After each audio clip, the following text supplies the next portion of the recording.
And just to show that the hasty sling will work in a position other than offhand, I'm down here in the kneeling position. Once again, forearm underneath the handguard, up against the sling, away from the rifle, back around towards the face, wrap the hand in underneath, pop the stock high up into the shoulder, and it's providing support. The tighter in I make this, I can actually adjust the sling. The tighter in I make this, oh wow, right on camera, broke it, 20 years old. Okay, well, wow. So what to do now? I'm furloughed during this stay home, stay safe executive order here in Michigan, and unemployment definitely doesn't even come close to what I normally make. So I can't justify spending a lot of money on this repair. So can I find a way to do it affordably? Well, after checking some of the websites for some of the reputable AR-15 manufacturers, I found that I could get this from Anderson, made in America, with shipping for under $30. So I ordered it.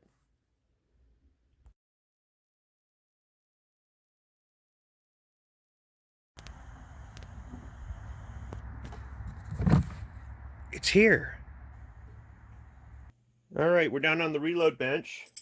I've already disconnected the GI sling from the stock. You could see, possibly with the light, it's sheared off in there. Go ahead and remove the magazine. Let's go ahead and I'll show you over here. You might be able to see it's sheared off, but it will spin free.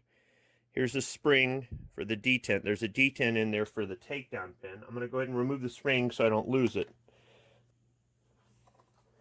I'm going to go ahead and just spin this out, get it out of the way. I can spin it by hand. Should be able to see that there, hopefully. And you can see it's sheared off.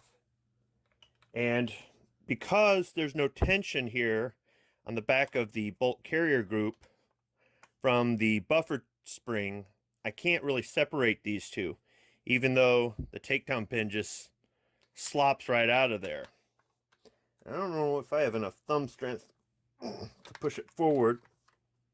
Yeah, that's not going to happen. Let me try something else. Let me try to separate both halves. This may not be a great idea. Go ahead and pull this and see if I can just wiggle it. There we go. Because I am not going to be able to just screw a tube in there and put this bolt under pressure. So let's take it out this way. This is really kind of figuring out as I go and kind of going backwards. So let me get this upper receiver out of here. Mag out of here. So is there any damage? No. But the detent, probably can't see it too well. The detent for the buffer tube is holding the bolt in place. There we go. Come on, get out of there. So, in case any of you were wondering, here's a spring, and here's a detent for the buffer tube. Yeah. And there goes the takedown pin. I bet you know what? Let's just take all these loose pieces and set them off to the side, because otherwise I'm going to lose them. Wonder if that detent will pop out.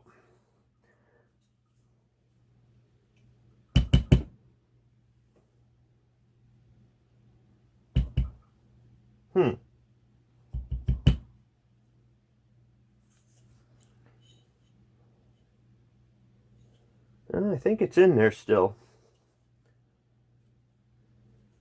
See if I get any. Yep, there it is. You probably can't see it. If you see that little silver through the hole there, there's a detent. Yeah, that's not coming out. That's good. And now I know I'm not going to lose it. Now on to the A2 stock. This is down in there. This isn't coming out. So I'm going to go ahead and open the trap door here. I don't open it up very often, so it's still pretty stiff despite being 20 years old. Here's a GI cleaning kit. And you see it's been sitting in there for the better part of 20 years. And I'm going to go ahead and get a flathead screwdriver, not a Phillips. Be right back. Okay.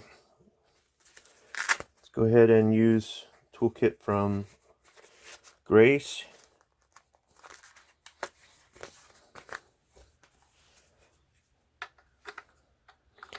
Go ahead and take off the bottom screw.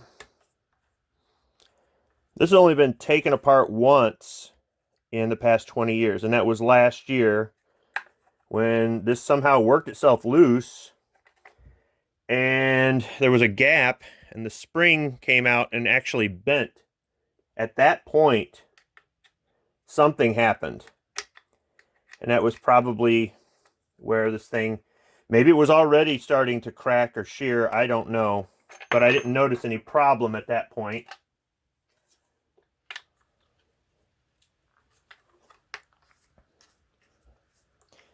I simply replaced the spring and put everything back.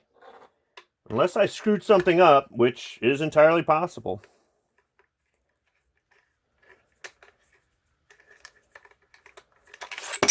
Hey, there we go. There goes the tube. So here's the buffer tube.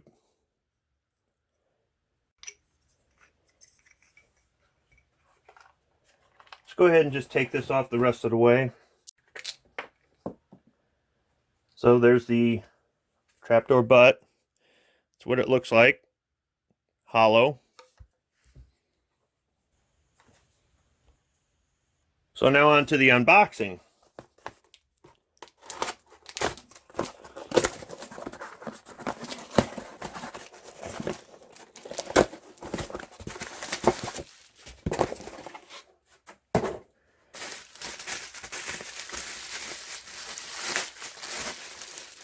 Lots of packaging, keeping it nice and protected. Here we go, new tube.